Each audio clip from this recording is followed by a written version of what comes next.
चलिए फिर आगे बात करते हैं अपन। जैसे कि आपको पता है अपन ने इससे पहले क्या किया था, फिल इन द ब्लैंक्स कर लिए थे, रिक्त स्थान कर लिए थे। अब आगे अपन अति लघुतरात्मक प्रश्न कर रहे हैं। सेवदी सूचना तंत्रिका कोशिका न्यूरॉन के किस भाग द्वारा उपसर्जित की जाती है? जो सूचनाएं हैं वो तंत्रिका कोशिका न्यूरॉन के किस भाग द्वारा उपसर्जित की जाती है? तो उसका आंसर हो जाएगा धूमिका, ठीक है ना, जिसे अपन धुमाशय भी कहते हैं। दूसरा क्वेश्चन, तंत्रिका उत्तक किसके संगठित जाल का बना हुआ होता है? जो हमारा तंत्रिका उत्तक है वो किसके कौन से जाल से मिलकर बना हुआ होता है? तो आप कहेंगे न्यूरॉन्स, जिसको अपन तंत्रिका कोशिका भी कहते हैं। तो तंत्रिका कोशिका का जाल का बना हुआ होता है। पर्यावरण में अचानक हुई घटना की अनुक्रिया कहलाती है। पर्यावरण में कुछ अचानक सी घटना हो गई, उस अनुक्रिया को अपन क्या कहते हैं? प्रतिवर्ती क्रिया कहते हैं बेटा, ठीक है ना। क्या कहते हैं? प्रतिवर्ती क्रिया।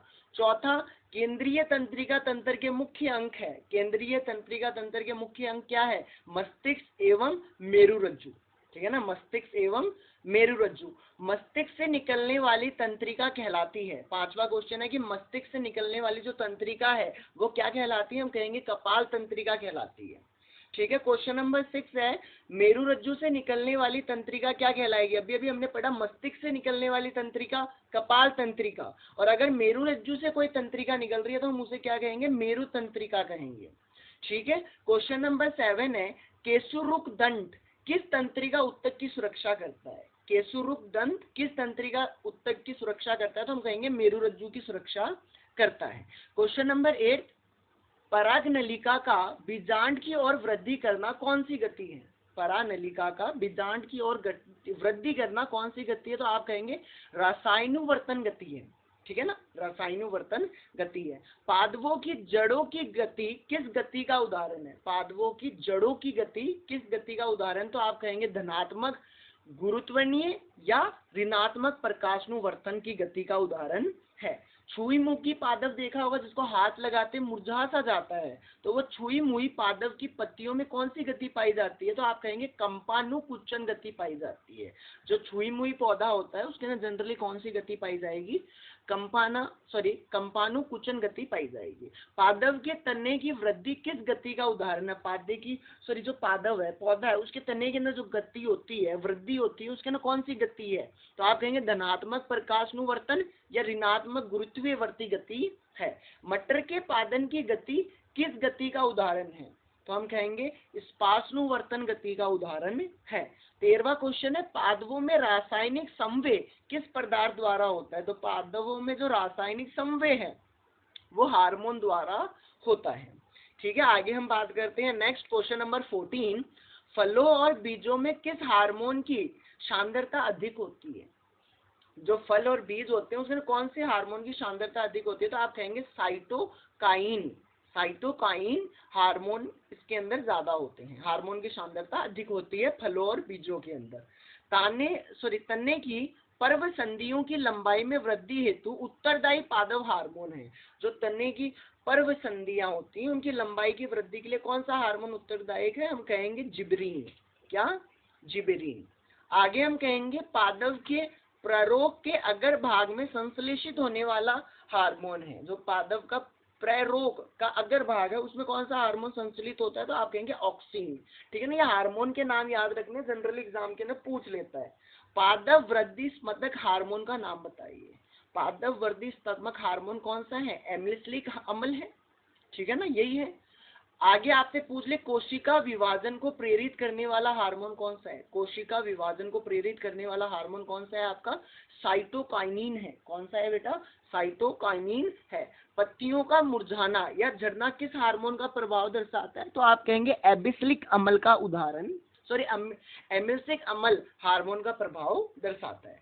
20वें क्वेश्चन की बात करें, अधिवक्र ग्रंथि द्वारा स्रावित हार्मोन कौन सा है? अधिवक्र ग्रंथि द्वारा स्रावित हार्मोन कौन सा है? तो आप कहेंगे एड्रिलीन, ठीक है ना, एड्रिलीन।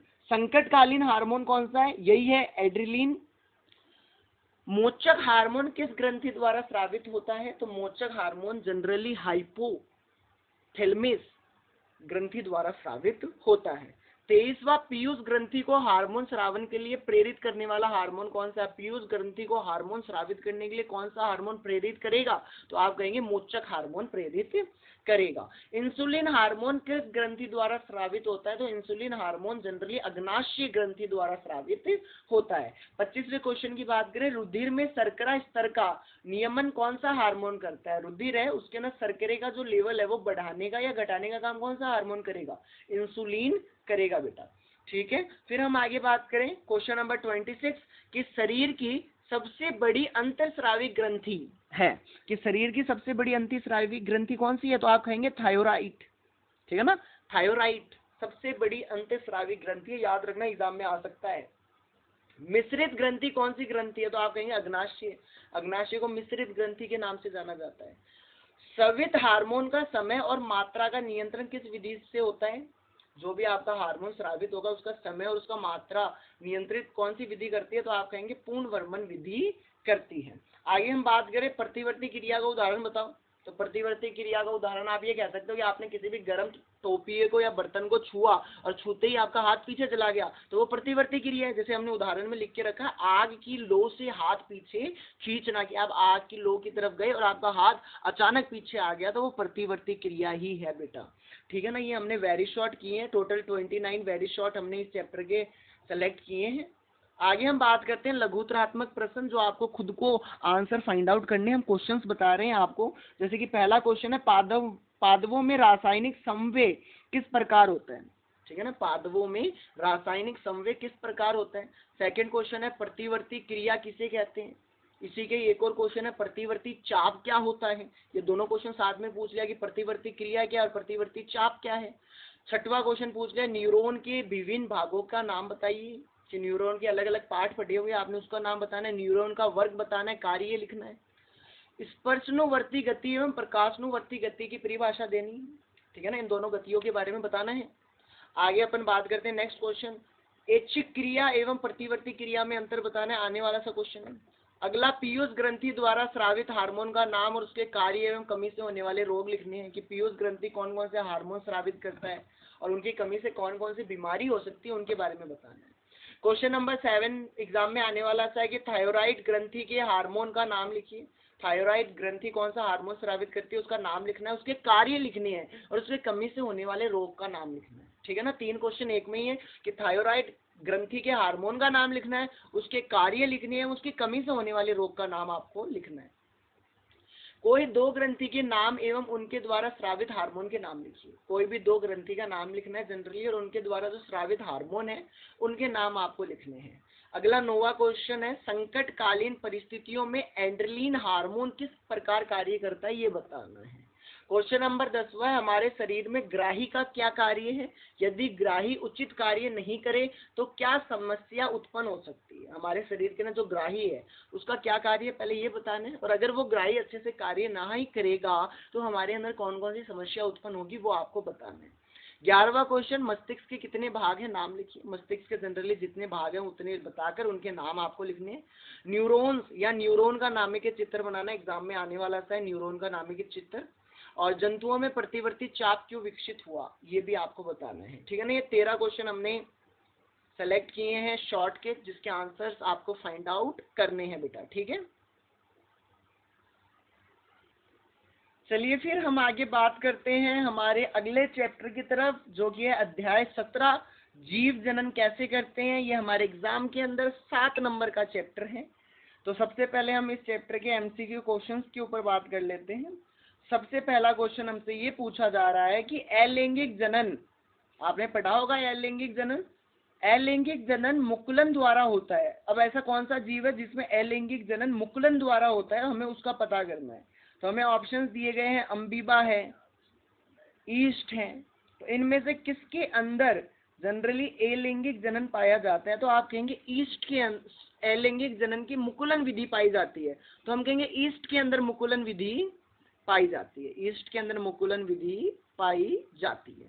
सेकंड क्वेश्चन, निम्न में से मादा जनन तंत्र का भाग नहीं है। तो अंडाशय तो है, शुक्र वाहिका है, गर्भाशय है, और फिर आगे आप बात करेंगे डीप वाहिका। तो इसके अंदर देखो अंडाशय तो मादा जनन तंत्र का ही भाग है, गर्भाशय भी है और डीप वाहिका भी है, शुक्र वाहिका नहीं है। शुक्र वाहिका जनरली नर जनन तंत्र के अंदर पाई जाती है। आगे हम बात करें क्वेश्चन नंबर 3, बहुकोशिकीय सरल संरचना वाले जीवों में सामान्यतः जनन की सरलतम विधि है, कि जो बहुत ज्यादा कोशिकीय वाले जीव होते हैं उनके अंदर जनन की सबसे साधारण या सरल विधि कौन सी है, तो आप कहेंगे खंडन। खंडन सबसे सरल विधि है उनके अंदर। स्पाइरोगायरा शैवाल में जनन की विधि है। स्पाइरोगायरा शैवाल में जनन की सबसे अच्छी विधि कौन सी है बेटा? खंडन है। कौन सी है? खंडन है। आगे हम बात करें कायिक प्रवर्धक की टेक्निक है, तो कायिक प्रवर्तक तो जनरली आपका पर्तन से भी हो जाता है, कलम से भी हो जाता है, रोपण से भी हो सकता है, तो उपयुक्त सभी मानेंगे बेटा। इन तीनों से अपन कायिक प्रवर्तक की प्रकृति से पौधे को ग्रो करवा सकते हैं, उगा सकते हैं। पत्ती द्वारा जनन होता है, तो पत्ती द्वारा जनन कहाँ से होता है बेटा? बायोफ्लिम से होता है, बायोफ्लिम से होता है। पराकोश में होता है। पराकोश में क्या होता है? पराकण होते हैं पराकोश के अंदर, याद रखिएगा। पादवों में फल का निर्माण करता है। पादवों में पौधे होते हैं, उनके ना फल का निर्माण कौन करता है बेटा? जनरली अंडाशय करता है। पादव के अंदर जो फल बनाने का कार्य है वो जनरली अंडाशय करेगा। आगे हम बात करें क्वेश्चन नंबर 5, पादवों में बीज बनते हैं। पादवों में बीज कहाँ बनेंगे बेटा? बीजांड में बनेंगे। ऑप्शन नंबर 2 सही मानेंगे। मानव में निश्चेचन स्थल है। मानव में निश्चेचन स्थल कहाँ माना जाता है बेटा? फेलोमीन नलिका में पाया जाता है, ठीक है ना। मानव जो अपना मानव शरीर है उसके अंदर नर का शुक्राणु और मादा का अंडाणु कहाँ मिलेगा? फ्लोएम नलिका में बनेगा, और इन दोनों के मिलने की प्रक्रिया को अपन निश्चेचन कहते हैं। तो निश्चेचन की प्रक्रिया कहाँ होती है? फेलोमियन नलिका में होती है। आगे हम बात करें वेरी शॉर्ट, ब्रेड पर धागे नुमा संरचना किस कवक का जाल है? तो आप कहेंगे ब्रेड के ऊपर जो धागे नुमा संरचना आती है वो राइजोप्स कवक के जाल के कारण आती है। आवर्त बीज के जनांक पौधे के किस भाग में होते हैं? जो आवर्त बीज के जनांक होते हैं वो पौधे के किस भाग में होते हैं बेटा? पुष्प में होते हैं। आगे हम बात करें जनन कोशिका युग्म निर्माण में कौन सा विभाजन होता है? जनरली जनन कोशिका युग्म निर्माण होता है तो उसमें कौन सा विभाजन होता है? अंतरसूत्री विभाजन होता है बेटा। किस प्रकार के जनन से विभिन्नता उत्पन्न होती है? तो सबसे ज्यादा विभिन्नता तो लैंगिक जनन में होंगी, क्योंकि इसमें 2 जने मिलकर बनाएंगे। और 5वां क्वेश्चन है डीएनए का पूरा नाम। तो डीएनए का पूरा नाम बहुत ज्यादा इंपॉर्टेंट है, पूछा जाता है एग्जाम के अंदर। डीऑक्सी राइबोन्यूक्लिक अम्ल, याद रखना है डीएनए का पूरा नाम डीऑक्सी राइबोन्यूक्लिक अम्ल, ठीक है। आगे हम बात करें क्वेश्चन नंबर 6, अम्बिबा में जनन की विधि है। तो अम्बिबा के अंदर जनरली जनन की विधि कौन सी है? विखंडन। काला जार के रोग कारक का नाम लिखिए। तो काला जार के रोग कारक का नाम है आपका लेसनीनिया, ठीक है ना, लेसानिया। लेसानिया में जनन की विधि है। तो जो ये लेसनिया है इसके अंदर जो जनन की विधि है वो कौन सी है बेटा? द्विखंडन। मलेरिया परजीवी का नाम बताइए। मलेरिया परजीवी का नाम बताइए। तो ये हो जाएगा प्लाज्मोडियम, ठीक है ना। मलेरिया परजीवी का नाम क्या है? प्लाज्मोडियम। और प्लाज्मोडियम में जनन की कौन सी विधि होती है बेटा? बहुखंडन होती है, ठीक है। कैलाश किसे कहते हैं? उत्तक संवर्धक में कोशिका विभाजित होकर छोटे समूह में बनती है, जिसे कैलाश कहते हैं। आपने उत्तक संवर्धक पढ़ा हुआ है, जिसके अंदर अपन किसी भी पौधे का उत्तक काटते थे तो उसके अंदर जो छोटे छोटे समूह होते थे ना बेटा, उसको अपन क्या बोलते थे? कैलाश बोलते थे। 2 एकक कोशिकीय जीव के नाम बताने, तो अम्बिबा और पैरामीशियम हो जाएगा एकक कोशिकीय जीव। आगे हम बात करेंगे भ्रूण किसे कहते हैं? भ्रूणन किसे कहते हैं? निश्चित अंडा विभाजित होकर कोशिकाओं की गोली संरचना बनाता है, जिसे अपन भ्रूण कहते हैं। कि जो निश्चित अंडा है जिसके अंदर नर का शुक्राणु और मादा का अंडाणु मिल चुका है, उसके विभाजित होने के कारण जो गोल जैसी संरचना बनती है उसी को अपन क्या कहते हैं बेटा? भ्रूण कहते हैं। भ्रूण का रोपण कहाँ होता है? गर्भाशय में होता है, याद रखना। भ्रूण का निर्माण कहाँ होगा बेटा? गर्भाशय में होगा। आगे हम बात करें कायिक प्रवर्धक में पौधे के कौन से भाग का उपयोग होता है? तो जड़, तना, पत्ती, इन तीनों से अपन नया पौधा उगा सकते हैं। मतलब कायिक प्रवर्धक पौधे के इन भागों में पाया जाएगा, जड़, तना और पत्ती। आगे हम बात करें क्वेश्चन नंबर 16, उत्तक संवर्धक तकनीक का एक उपयोग लिखिए। उत्तक संवर्धक तकनीक का एक उपयोग क्या है? सजावटी पौधे के संवर्धन में अपन उत्तक संवर्धक से जनरली सजावटी पौधे ही तो बनाते हैं। पुष्प में नर एवं मादा जनांग का नाम लिखिए। तो नर जनांग तो होता है पुकेशर और मादा जनांग क्या होता है बेटा? स्त्रीकेशर, याद रखना। नर जननांग तो क्या होगा? पुष्प का पुकेशर, और मादा जननांग क्या होगा बेटा? स्त्रीकेशर। स्त्रीकेशर के विभिन्न भागों के नाम लिखने, तो आप लिख देंगे अंडाशय है, वर्तिका है, वर्तिकार्क है, ठीक है ना। स्त्री केसर के विभिन्न नाम पूछेंगे तो आप लिख सकते हैं, अंडाशय है, वर्तिका है और वर्तिकार्क है। टेस्टोस्टेरोन हार्मोन के काम बताने हैं आपको। सबसे पहले आपको ये पता होना चाहिए कि टेस्टोस्टेरोन हार्मोन कहाँ स्रावित होता है, तो हम कहेंगे जनरली नर के अंदर स्रावित होता है आपका टेस्टोस्टेरोन हार्मोन। इसका कार्य क्या है? इसका पहला कार्य तो है शुक्राणु उत्पादन का नियंत्रण। ये हमारे शरीर के शुक्राणु उत्पादन का नियंत्रण करता है। और दूसरी बात, नर में युवा आरंभ लक्षणों का नियंत्रण करता है कि जो नर के अंदर युवा आरंभ लक्षण होते हैं, चेहरों के अंदर बाल आना, आवाज का भारी होना, इन सभी चीजों के अंदर नियंत्रित करता है।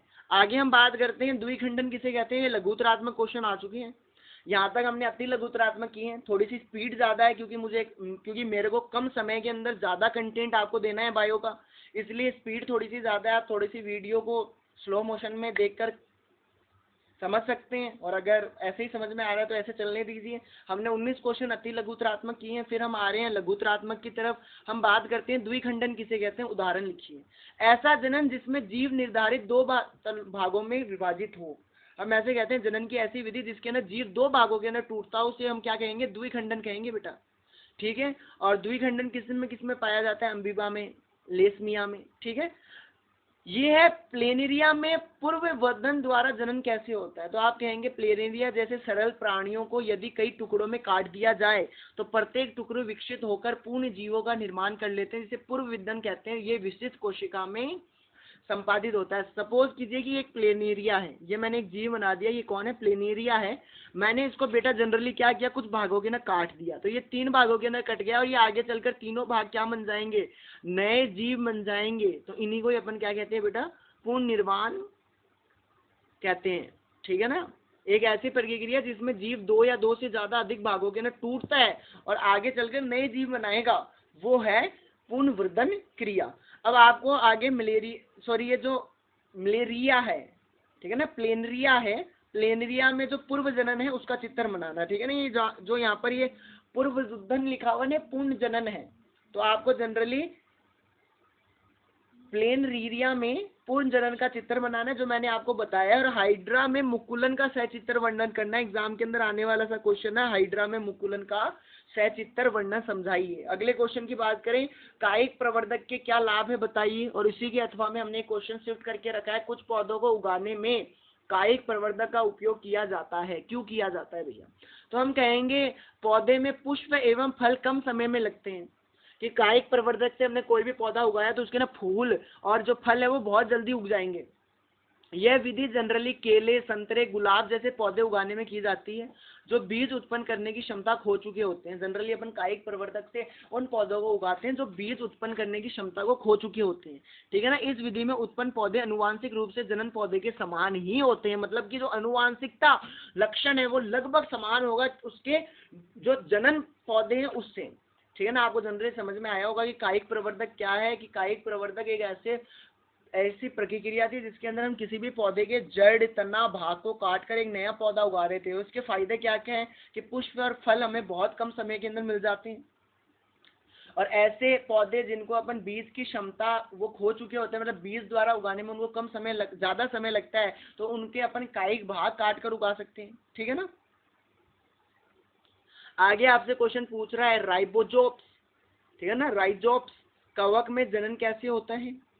तो राइजोप्स कवक में विशेष गोल संरचना बीजाणु धनी होती है, जिसमें बीजाणु पाए जाते हैं। जो कि आपका राइजोप्स कवक होता है, इसके अंदर विशेष गोली संरचना होती है जिसके अंदर बीजाणु पाए जाते हैं।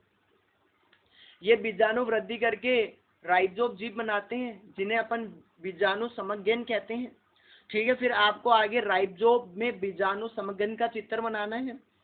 अर्धसूत्री विभाजन किसे कहते हैं, इसका एक महत्व भी आपको बताना है, ठीक है ना। ये 2 क्वेश्चन आपके भरोसे हैं, पीछे भी मैंने 1-2 क्वेश्चन आपके भरोसे छोड़े हैं, ये 2 डायग्राम वाले। आगे अपन बात करते हैं अर्धसूत्री विभाजन किसे कहते हैं, इसका एक महत्व बताइए। 8वां क्वेश्चन वापस रिपीट कर दिया है हमने यहाँ पर, ठीक है ना। तो जीवों की जनन कोशिका में होने वाला विभाजन जिससे गुणसूत्रों की संख्या आदि हो जाती है, उसे अर्धसूत्री विभाजन कहते हैं। अर्धसूत्री विभाजन बेटा एक ऐसी प्रक्रिया है जिसके अंदर जीव जनन कोशिका में होने वाले विभाजन से उसके जो गुणसूत्र है वो आधे हो जाएंगे, ठीक है ना। जैसे महत्व नर एवं मादा युग्मन के निर्माण में। एक लिंगी पुष्प किसे कहते हैं, उदाहरण दीजिए। तो एक ऐसा पुष्प जिसके अंदर पुकेसर हो या स्त्री केसर, दोनों में से एक ही पाया जाता हो तो हम उसे एक लिंगी पुष्प कहेंगे, जैसे कि पपीता और तरबूज, और उभयलिंगी पुष्प उससे कहेंगे जिसमें पुंकेसर और स्त्रीकेसर दोनों पाए जाते हो, जैसे कि सरसों और गुड़हल। एग्जाम के अंदर आने वाला सा क्वेश्चन है, 9वां और 10वां मिक्स करके भी पूछ सकता है कि एक लिंगी पुष्प और उभयलिंगी पुष्प के अंदर अंतर बताइए, तो आप कहेंगे एक लिंगी पुष्प में पुंकेसर या स्त्रीकेसर दोनों में से एक ही होता है, जबकि उभयलिंगी पुष्प के अंदर पुंकेसर और स्त्रीकेसर दोनों ही उपस्थित होते हैं। 11वां क्वेश्चन एग्जाम के दृष्टिकोण से बहुत ही इंपॉर्टेंट कि स्व परागण और पर परागण में क्या अंतर है। तो जनरली आपने पढ़ा होगा कि एक पुष्प के पुंकेसर से जो पॉलन ग्रेन्स है वो उसी पुष्प के स्त्रीकेसर में प्रवेश करते हैं, तब तो स्व परागण होता है, और किसी दूसरे पौधे के स्त्रीकेसर के ना प्रवेश करें तो परागण होता है। ठीक है, पुष्प की अर्ध काट का नामित चित्र आपको जनरली बनाना है। 11वां और 12वां क्वेश्चन आप खुद करेंगे। 13वां क्वेश्चन अंकुरन किसे कहते हैं, तो हम कहते हैं कि बीज में उपस्थित भ्रूण उपयुक्त परिस्थितियों में नववीत में विकसित होता है, इस प्रक्रम को अंकुरन कहते हैं। जनरली आपने पढ़ा होगा कि बीज से एक सफेद सफेद संरचना बाहर निकलती है, उसी को अपन अंकुरन कहते हैं बेटा। ठीक है ना, तो आप इसको ऐसे भी लिख सकते हैं कि बीज से निकलने वाली छोटी सफेद संरचना को ही अंकुरन कहते हैं। आगे 14 क्वेश्चन है कि वर्ती कारक पर परोगणों का अनुकरण का नामित चित्र बनाइए। 15वां क्वेश्चन है युवा आरंभ किसे कहते हैं, तो आप जनरली कहेंगे किशोरा अवस्था में जीवों में जनंग परिवक होना प्रारंभ करना ही युवा आरंभ कहलाता है। मतलब किशोरा अवस्था के दौरान जीव के अंदर जो अलग अलग परिवर्तन आते हैं वो युवा आरंभ होते हैं। अगला क्वेश्चन 16वां की नर जनन तंत्र किसे कहते हैं, तो जनरली आप कहेंगे शुक्राणु उत्पादन करने वाले अंग एवं शुक्राणुओं को निश्चेषण के स्थान तक पहुंचाने वाले अंग संयुक्त रूप से नर जनन तंत्र बनाते हैं। मतलब नर जनन तंत्र एक ऐसा तंत्र है जो शुक्राणु बनाता है और शुक्राणु को निश्चेषण के स्थान तक लेकर जाता है। शुक्राणु का निर्माण कहाँ होता है, शुक्राणु का निर्माण जनरली वृषण में होता है, जिसको आप टेस्टिस बोलते हैं इंग्लिश के अंदर। ठीक है, शुक्राणु का निर्माण कहाँ होता है बेटा, वृषण में होता है, जिसको आप क्या बोलते हैं, टेस्टिस बोलते हैं। आगे हम बात करें नर जनन तंत्र के विभिन्न भागों का नाम बताना है, तो नर जनन तंत्र के विभिन्न भागों के नाम के अंदर आप याद रखेंगे वृषण, शुक्रवाहिका, शुक्राशय और शीर्ष। ठीक है, फिर आप आगे याद रखेंगे वृषण उदर गुहा से बाहर वृषण कोष में क्यों स्थित होता है, क्योंकि शुक्राणु उत्पादन के लिए आवश्यक ताप शरीर के ताप से कम होता है। अब आपने अक्सर देखा होगा कि जो हमारा वृषण होता है वो शरीर से थोड़ा सा बाहर होता है, वृष कोष में स्थित होता है। उसका कारण है कि शुक्राणु उत्पादन के लिए उसको आवश्यक तापमान चाहिए, जो कि शरीर के तापमान से क्या होता है, बहुत कम होता है। मादा जनन तंत्र के विभिन्न भागों का नाम बताना है, तो उसमें अंडाशय, अंडवाहिनिका, गर्भाशय और योनि सम्मिलित है बेटा। ठीक है, जनरली आप इन क्वेश्चंस को देखें। मैं बार बार कह रहा हूँ मुझे कम समय के अंदर ज्यादा कंटेंट आपको देना है, इसलिए थोड़ी सी स्पीड में ज्यादा रख रहा हूँ। आगे आपको एक चीज मैं बताते हुए चल रहा हूँ कि आपको नर जनन तंत्र और मादा जनन तंत्र का चित्र याद करना है, नामित चित्र एग्जाम में आ सकता है, याद रखिएगा। अगला क्वेश्चन है बेटा लैंगिक जनन एवं अलैंगिक जनन में कोई 4 अंतर लिखने हैं, तो ये आप फाइंड आउट करके लिख देंगे। और इसी के अथवा में ये क्वेश्चन आ सकता है लैंगिक जनन की अपेक्षा अलैंगिक जनन की अपेक्षा लैंगिक जनन के क्या फायदे हैं, तो आप इसके अंदर भी जनरली अंतर ही लिखेंगे, अंतर से ही ये क्वेश्चन क्लियर हो जाएगा। आगे हम बात करते हैं प्लेसेटा या अपरा किसे कहते हैं। ठीक है, तो हम कहेंगे भ्रूण एवं माँ के गर्भाशय के मध्य एक विशेष संरचना होती है। जो शिशु है और माँ का जो गर्भाशय उसके बीच में एक विशेष संरचना होगी जो माँ से गर्भरण को पोषण प्रदान करेगी, उसे प्लेसेटा कहते हैं। प्लेसेटा किसे कहते हैं बेटा, कि अपन ऐसे कह रहे हैं कि एक शिशु का जहाँ निर्माण हो रहा है और माँ का जो गर्भाशय उसके बीच के अंदर एक विशेष संरचना होती है जिससे माँ से पोषक तत्व उस बच्चे को मिलते हैं, वो प्लेसेटा होता है। ठीक है ना, आगे हम बात करते हैं क्वेश्चन नंबर 3 ऋतुस्रावन या रोजा धर्म किसे कहते हैं। ऋतुस्रावन या रोजा धर्म किसे कहते हैं, अथवा क्या होता है जब अंड का निषेचन नहीं होता है, तो हम कहेंगे यदि अंडवाहिनिका में निषेचन की क्रिया नहीं होती है, हम ऐसे बात कर लेते हैं कि अंडवाहिनिका में शुक्राणु और अंडाणु मिले ही नहीं, तो गर्भाशय की आंतरिक मोटी परत रक्त वाहिकाओं के स्तर को टूटकर रक्त स्रावन के रूप में बाहर निकालती है, जिसे ऋतुस्रावन कहते हैं। जनरली आपको ये चीज याद रखनी है कि जब अंडवाहिनिका में निषेचन की प्रतिक्रिया नहीं होती है तो गर्भाशय की जो मोटी परत है उसके अंदर जो रक्त वाहिनिका है उसके साथ है ना वो टूटनी स्टार्ट कर देती है, जिसके टूटने से रक्त बाहर निकलता है, जिसी को अपन क्या कहते हैं, ऋतुस्रावन कहते हैं। और इसकी अवधि 2 से 8 दिनों तक की होती है। यौन संचरित रोग किसे कहते हैं भैया, तो लैंगिक संपर्क से होने वाले रोग को क्या कहते हैं, यौन संचरित रोग कहते हैं। ऐसे रोग जो मेरे सेक्सुअल कांटेक्ट के कारण आने से होगा, लैंगिक संपर्क के कारण आने से होगा, तो उसे अपन यौन संचरित रोग कहेंगे, जिसके उदाहरण आपके पास लिखे हुए हैं, जैसे एड्स है, गोनोरिया है। ठीक है, आगे अपन बात करते हैं 5वां यदि पुरुष की शुक्र वाहिनिकाओं को अवरोधित कर दिया जाए तो क्या होगा? अगर मैं पुरुष की शुक्र वाहिनिका है उसका अवरोध कर दूं, उसको बंद कर दूं तो क्या होगा? तो मैं कहूंगा शुक्राणु का स्थानांतरण रुक जाएगा, जिससे निश्चेषण क्रिया संपन्न ही नहीं होगी। अगर मैं उसकी शुक्र वाहिनिकाओं को अंदर ही अवरोध कर दूंगा तो शुक्राणु बाहर निकलेगा ही नहीं, जिससे निश्चेषण की प्रक्रिया बेटा होगी ही नहीं। आगे हम बात करें गर्भानिरोधक युक्ति अपनाने के क्या क्या कारण हो सकते हैं। तो गर्भानिरोधक युक्ति अपनाने के कारण हो सकते हैं अनचाहा गर्भ को रोकने के लिए, यौन संचरित रोगों से बचाव के लिए, एक तो मन मर्जी गर्भ को रोकने के लिए, ज्यादा से ज्यादा बच्चे ना हो इसलिए, और एक जो बीमारी फैल रही है सेक्सुअल डिजीज हो रही है उसके बचाव के लिए बेटा। ठीक है ना। ये जनरली हमारा 7वां चैप्टर था, जीव जनन कैसे करते हैं। इसके बाद में हम अगले चैप्टर की तरफ जा रहे हैं जो कि हमारा कौन सा है बेटा? अनुवांशिकता है, हेरिडिटी है। आइए अनुवांशिकता के ऊपर हम चर्चा कर लेते हैं। जनरली सबसे पहले मैं इसके थोड़े बहुत बेसिक कॉन्सेप्ट बता देता हूँ कि पहला क्वेश्चन एक कॉन्सेप्ट से अटक रहा है। आपसे जनरली पूछा जा रहा है कि capital R capital Y gene संरचना का बाह्य लक्षण होगा। तो इस चीज को समझने के लिए आप मेरी एक चीज यहाँ पर याद करेंगे, अपनी नोटबुक के अंदर लिखेंगे। कैपिटल आर का मतलब होता है बेटा गोल। कैपिटल आर का मतलब क्या होता है बेटा? गोल। और कैपिटल वाई का मतलब क्या होता है बेटा? पीला। ठीक है ना। तो आपको पता चल गया कैपिटल आर दिया गया, कैपिटल वाई दिया गया, तो हमारा बीज कैसा होगा? गोल और पीला होगा। ऑप्शन नंबर 3 सही मानेंगे। इसी के साथ आपको एक चीज और याद रखनी है, अगर कैपिटल आर और स्मॉल आर देखने को मिले, कैपिटल आर और स्मॉल आर देखने को मिले तो बीज कैसा होगा बेटा? गोल ही होगा। अगर कैपिटल आर और स्मॉल आर देखने को मिलता है तभी भी बीज कैसा होगा बेटा? गोल ही होगा। और अगर आपको कैपिटल वाई और स्मॉल वाई देखने को मिलता है तो बीज कैसा होगा? पीला ही होगा। दिमाग के ऊपर एक चीज बिठाइए, कैपिटल आर का मतलब भी गोल है और कैपिटल आर स्मॉल आर का मतलब भी बेटा जनरली क्या है आपका? गोल ही है। और कैपिटल वाई और कैपिटल वाई स्मॉल वाई का मतलब भी क्या है बेटा? पीला ही है। आगे आपसे बात करें स्मॉल आर क्या प्रदर्शित करेंगे? स्मॉल आर झुर्रीदार प्रदर्शित करेंगे। ठीक है ना। स्मॉल आर जनरली क्या प्रदर्शित करेंगे? झुर्रीदार। और स्मॉल वाई जनरली हरा रंग प्रदर्शित करेंगे। इसको नोटबुक के अंदर लिख लीजिए, काम आएगा। ठीक है ना। मैं बार बार बोल रहा हूँ कैपिटल आर और capital R small R generally प्रदर्शित करेंगे आपके कौन से बीज बेटा? जनरली प्रदर्शित करेंगे आपके गोलीय बीज। और कैपिटल वाई और स्मॉल वाई पीले बीज प्रदर्शित करेंगे। स्मॉल आर झुर्रीदार बीज प्रदर्शित करेंगे। और स्मॉल वाई जनरली हरे रंग के बीज प्रदर्शित करेंगे। ये सारी चीजें आपको याद करनी है। इस पर आधारित हमें एक क्वेश्चन आपको देखने को मिल चुका है यहाँ पर, जिसका आंसर हमने मार्क किया है गोल और पीला। डीएनए का नाम सुना होगा आपने, पीछे मैंने डीएनए की पूरी फुल फॉर्म भी बताई थी। देखो आपके पास लेकर चलता हूँ मैं, आपके लिए मैंने डीएनए की फुल फॉर्म लिखी थी। मैंने कहा था एग्जाम के अंदर पूछ सकता है जनरली।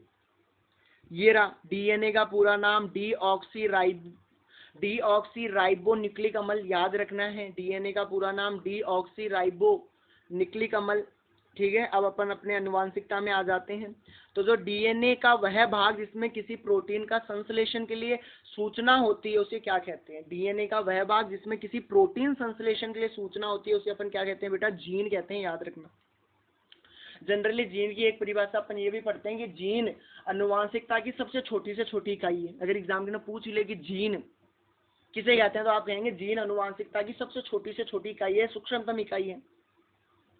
या आप ऐसे कहेंगे डीएनए का वह भाग जिसमें किसी प्रोटीन का संश्लेषण की सूचना होती है वो जीन है।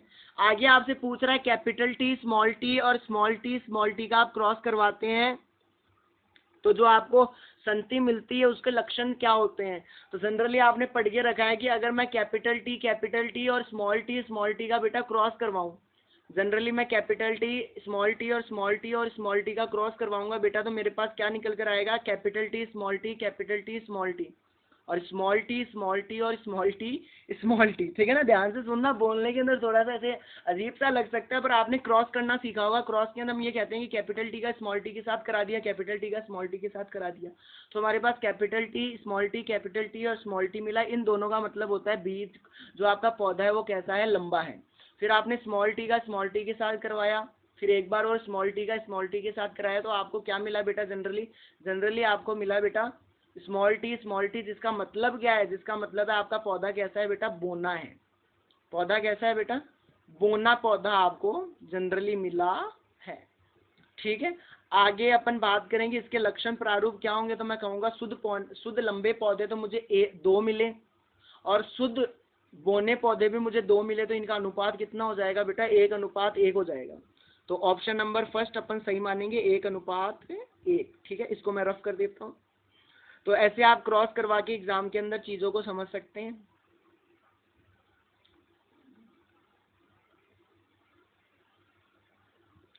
तो इसका जब आपने कैपिटल टी स्मॉल टी और स्मॉल टी के मध्य क्रॉस करवाया, तो जो उनका संति प्राप्त हुई थी उसका अनुपात 1:1 होगा।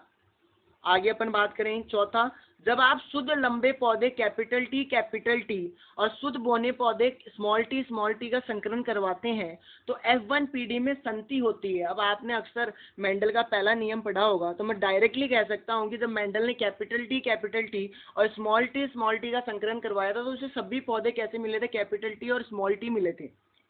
तो सभी पौधे कैसे थे बेटा, लंबे थे। सेकेंड ऑप्शन सही मानेंगे, ठीक है ना, सभी पौधे कैसे थे बेटा, लंबे थे। आगे अपन बात करते हैं मटर के एक शुद्ध लंबे पौधे कैपिटल टी एवं शुद्ध बोने पौधे स्मॉल टी के संकरण के साथ जो आपकी F1PD थी, ठीक है ना, यहाँ पर F1 नहीं F2 होगा, जो F2PD है उसके शुद्ध लंबे एवं शुद्ध बोने पौधे का अनुपात लिखना था। तो देखो आपको F1PD में तो ये मिला था कैपिटल टी और स्मॉल टी, और जब आप इसका आगे चलकर F2PD बनाते हैं, तो वहां पर आपको अनुपात सारे के सारे कैसे मिलेंगे बेटा, 1:1 मिलेंगे। कैसे मिलेंगे, 1:1 मिलेंगे। आगे अपन छठवें क्वेश्चन की बात करते हैं बेटा, कि मटर के एक शुद्ध लंबे पौधे कैपिटल टी और शुद्ध छोटे बोने पौधे स्मॉल टी के साथ जब आप संकरण करवाते हैं, तो F2 पौधे में लंबे एवं बोने पौधे का अनुपात क्या होता है, तो जनरली 3:1 होता है। ऊपर ध्यान रखना, ऊपर F1PD का पूछा था, सॉरी ऊपर F1PD का पूछा था और नीचे F2 का पूछा है, ठीक है, थोड़ा सा क्वेश्चन इंटरचेंज हुआ है। ऊपर वाले में F1 का पूछा है, F1 का जो अनुपात होगा वो 1:1 होगा, 1:1 होगा। जबकि F2 जनरेशन पूछेगा हमसे कैपिटल टी और स्मॉल टी की, तो 3:1 होगा। 3 पौधे हमें लंबे मिलते हैं और 1 पौधा हमें बोना मिलता है। आगे हम बात करते हैं एक दंपति की पहले 2 संतान लड़की है। हमने कहा एक माता पिता है जिसके पहले से 2 लड़की है और अब वो तीसरी बार बच्चा पैदा कर रहे हैं, तो इसकी क्या संभावना है कि लड़का ही हो। तो जनरली देखो पीछे वाले से हमें कोई लेना देना नहीं है, अगर वो लड़के होने की संभावना पूछ रहा है तो 2 ही संभावना बनती है, लड़की हो सकती है लड़का, तो 50-50 रहेगा, इसलिए ऑप्शन नंबर 2 सही करेंगे। आगे आपसे पूछ रहा है capital R capital Y small y जीनी संरचना का बाह्य लक्षण क्या होगा। तो जनरली मैंने आपको बताया था कैपिटल R स्मॉल r का मतलब होता है गोल और कैपिटल Y स्मॉल y का मतलब होता है पीला, तो ऑप्शन नंबर 3 सही मानेंगे, गोल और पीला। मेंडल ने पृथक पौधों एवं F1PD के पौधों को किस प्रकार प्राप्त किया, तो आप कहेंगे स्वपरागण द्वारा उसने प्राप्त किया था। अनुवांशिकता का जनक किसे माना जाता है भैया, ग्रेकर जॉन मेंडल को माना जाता है। अनुवांशिकता को हिंदी के अंदर हेरिडिटी कहते हैं, ठीक है ना। तो अनुवांशिकता का जनक कौन है, ग्रेकर जॉन मेंडल। इसी के साथ आपको एक चीज याद रखनी है कि जो आपका शब्द है जेनेटिक, वो किसने दिया था, आपका शब्द जेनेटिक जनरली दिया था आपके बैटसन ने। बैटसन नामक एक वैज्ञानिक ने जनरली शब्द दिया था जेनेटिक, और फादर ऑफ जेनेटिक के नाम से जाना जाता है ग्रेकर जॉन मेंडल को। 11वां क्वेश्चन है, मेंडल ने अपना प्रयोग किस पादप पर किया, तो भैया उद्योग मटर के पौधे पर किया था, जो बगीचे का मटर का पौधा होता है उसके ऊपर किया था। अनुवांशिक लक्षणों के वहन कौन होते हैं, तो अनुवांशिक लक्षणों के वहन कौन होते हैं बेटा, जनरली जीन होते हैं। ऑप्शन नंबर 4 सही मानेंगे। मानव में अलिंगिक गुणसूत्रों की संख्या कितनी होती है, तो संख्या पूछ रहा है, तो 22 जोड़े होते हैं, हमें तो इतने याद है। हर जोड़े के अंदर 2-2 गुणसूत्र होंगे, तो टोटल 44, ऐसे 46, ठीक है ना। आगे बात करते हैं, आगे हमारे पास वेरी शॉर्ट आ चुके हैं। वेरी शॉर्ट सारे मैंने एक साथ कर दिए। ये वो क्वेश्चन है जो मेंडल वाले चैप्टर से 100% बनते हैं। जैसे कि पहला क्वेश्चन तो आपसे यही पूछ ले कि मेंडल को वंशागति नियम के प्रतिपादन में सफलता कैसे मिली। मेंडल ने जो अनुवांशिकता का नियम दिया था वो सफलतापूर्ण उसने कैसे संपन्न किया वो। दूसरा क्वेश्चन कि मेंडल ने मटर के पौधे के कौन कौन से लक्षण के ऊपर अध्ययन किया, तो जनरली 7 लक्षण के ऊपर अध्ययन किया था, वो 7 के 7 लक्षण आपको बताने हैं। आगे हम बात करें मेंडल ने अपने प्रयोग के लिए किस पादप का चयन किया था, हमें पता है मटर के पौधे के चयन किया था। क्यों किया था वो आपको बताना है कि मटर का पौधा जनरली स्वपरागण के साथ पर परागण भी दर्शाता है, एक लिंगी पुष्प है, ऐसी सारी चीजें आपको बतानी है।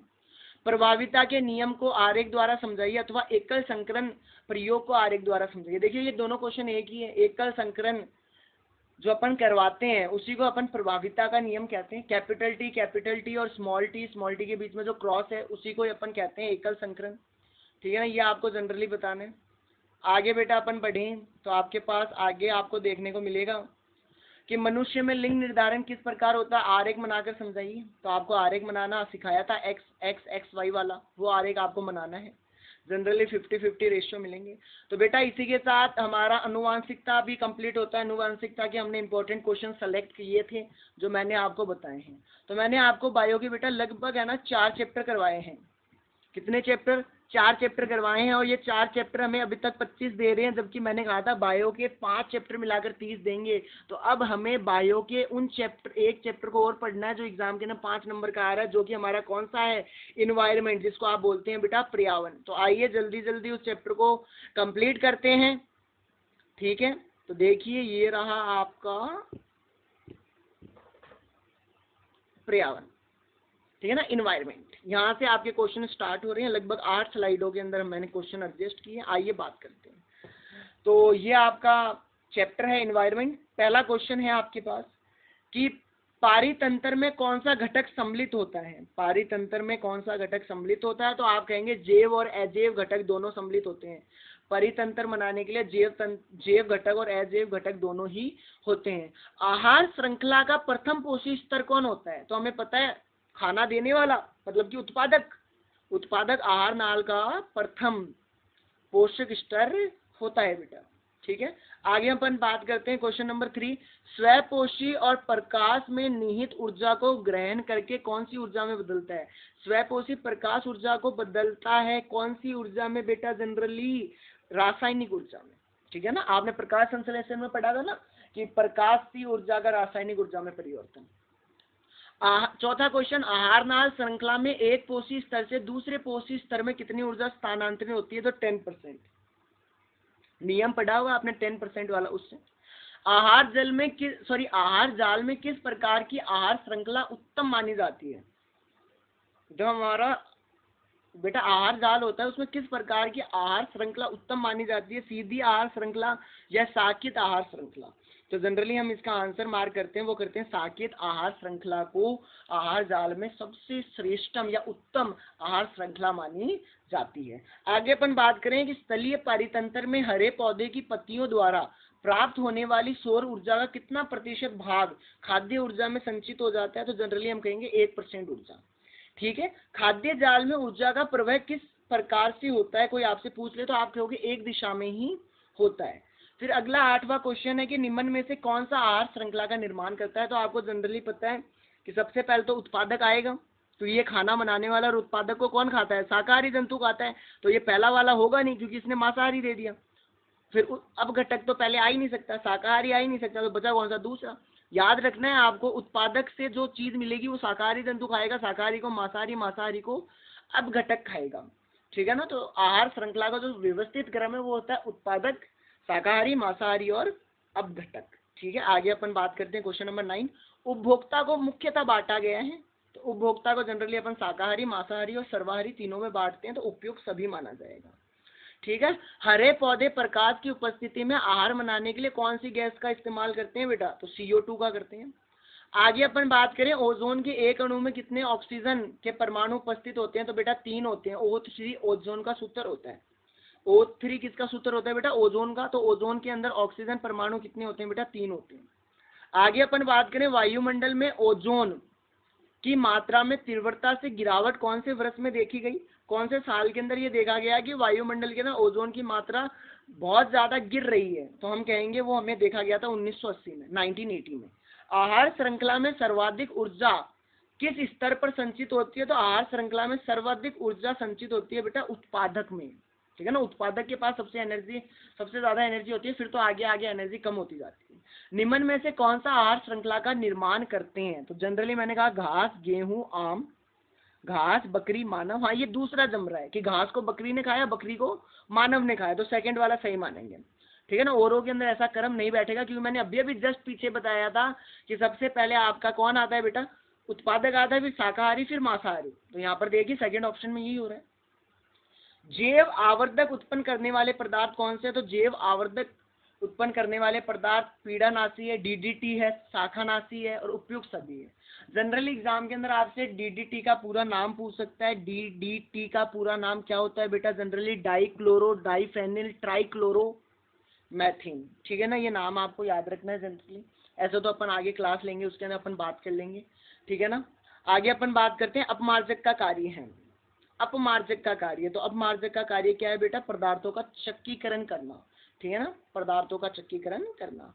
ऊर्जा के पिरामिड सदैव होते हैं, तो ऊर्जा के पिरामिड बेटा सदैव सीधे बनाएंगे अपन, ऐसे ही तो बनाते हैं ऊर्जा के पिरामिड, सीधे ही तो होते हैं। ठीक है, आगे बात करें। ओजोन परत सूर्य से आने वाली कौन सी किरण से पृथ्वी की रक्षा करती है? तो परावैंगनी विकिरण से, अल्ट्रावायलेट रे से। रेफ्रिजरेटर में रसायन का उपयोग किया जाता है, कौन से रसायन का? सीएफसी, जिसका पूरा नाम एग्जाम के अंदर पूछा जा सकता है, क्लोरोफ्लोरोकार्बन। ठीक है ना, क्लोरोफ्लोरोकार्बन। जो पदार्थ जैविक प्रक्रम द्वारा अपघटित हो जाते हैं उन्हें क्या कहते हैं? ऐसे पदार्थ जो जैविक प्रक्रम द्वारा अपघटित हो जाएंगे उन्हें क्या कहेंगे बेटा? जैव निमीकरण कहेंगे। क्या कहेंगे बेटा? जैव निमीकरण कहेंगे। अधिकतम ऊर्जा पोषक स्तर कहाँ संचित होती है? उत्पादक में। अभी मैं पीछे बात कर रहा था क्वेश्चन के अंदर। ठीक है ना, ये 13वां क्वेश्चन, तो यही रिपीट कर दिया हमने। आगे अपन बात करते हैं क्वेश्चन नंबर 22 की परितंत्र को परिभाषित कीजिए, इसके विभिन्न घटनों का वर्णन कीजिए। अगर ये क्वेश्चन एग्जाम में आ जाए तो आप क्या करेंगे? तो आप कहेंगे परितंत्र वातावरण के सभी जीवित और अजीवित घटक हैं, जो निर्जीव घटक है वो संपूर्ण संतुलन बनाने के लिए इकाई बनाते हैं, जिसको अपन क्या कहते हैं बेटा? परितंत्र कहते हैं। मैंने अभी भी तो कहा था कि जैव घटक और अजैव घटक मिलकर क्या बनाते हैं? परितंत्र बनाते हैं। और परितंत्र के मुख्य दो घटक होते हैं, जैविक घटक और अजैविक घटक। जैविक घटक के अंदर जनरली सजीव आते हैं, जबकि अजैविक घटक के अंदर निर्जीव आते हैं। उदाहरण के तौर पर जैविक घटक के अंदर आप हरे पेड़ पौधे, जीव जंतु याद रखेंगे, जबकि अजैविक घटक के अंदर आप वायु, जल, मिट्टी, प्रकाश को याद रखेंगे। एग्जाम में छपने वाला सा क्वेश्चन है बेटा, याद रखना कि परितंत्र को परिभाषित कीजिए और इसके विभिन्न घटकों का वर्णन कीजिए। तो हम कहेंगे वातावरण में जितने भी जीवित और निर्जीव वस्तु है वो संतुलन बनाने के लिए जो इकाई बनाते हैं वो परितंत्र है। दो भागों में अपन इसको बांटते हैं, जैविक और अजैविक में। ठीक है, आगे अपन नेक्स्ट क्वेश्चन की तरफ बढ़ते हैं। 24वां आ गया क्या? 22वें के बाद में 23वां कहाँ गया? ये रहा 23वां, जो आपको खुद को करने के लिए हमने छोड़ दिया कि खाद्य श्रृंखला तथा खाद्य जाल को उदाहरण सहित समझाइए।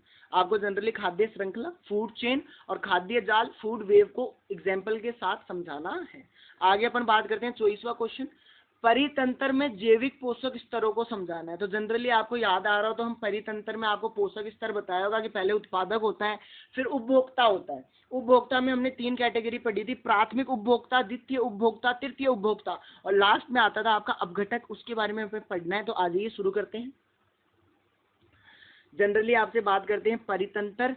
तो प्रत्येक परितंत्र में अनेक पौष्टिक स्तर होते हैं जो कि निम्न प्रकार से होते हैं। जैसे उत्पादक, ऐसे सजीव जो अपना भोजन स्वयं बनाते हैं उसे उत्पादक कहते हैं, जैसे सभी हरे पेड़ पौधे। उत्पादक के अंदर जनरली वो आएगा जो अपना खाना खुद बनाता है। उपभोक्ता ऐसा जीव है जो भोजन के लिए प्रत्यक्ष या अप्रत्यक्ष रूप से पौधों पर निर्भर होता है। उपभोक्ता ऐसे जीव होते हैं जो खाने के लिए उत्पादक के ऊपर निर्भर होते हैं।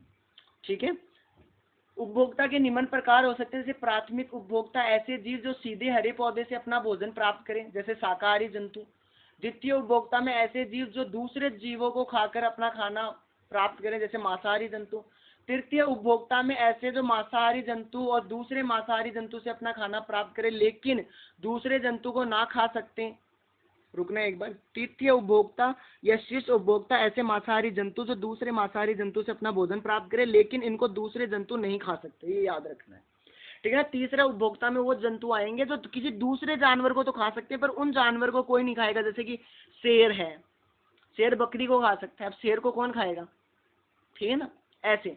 अपघटक वह सूक्ष्म जीव जो शीर्ष उपभोक्ता की मृत्यु के बाद उनका अपघटन करते हैं, उनको अपघटक कहते हैं। जैसे जीवाणु और कवक, जैसे उपभोक्ता वाले थे, जैसे ये तृतीय उपभोक्ता, इसको कोई मार नहीं सकता, पर ये जब मर जाएगा तो इसको खाने के लिए जो सूक्ष्म छोटे छोटे सूक्ष्म जीव आएंगे उनको अपन क्या कहेंगे बेटा? अपघटक कहेंगे। क्या कहेंगे? अपघटक कहेंगे। तो आराम से आप इसको पढ़ लीजिए।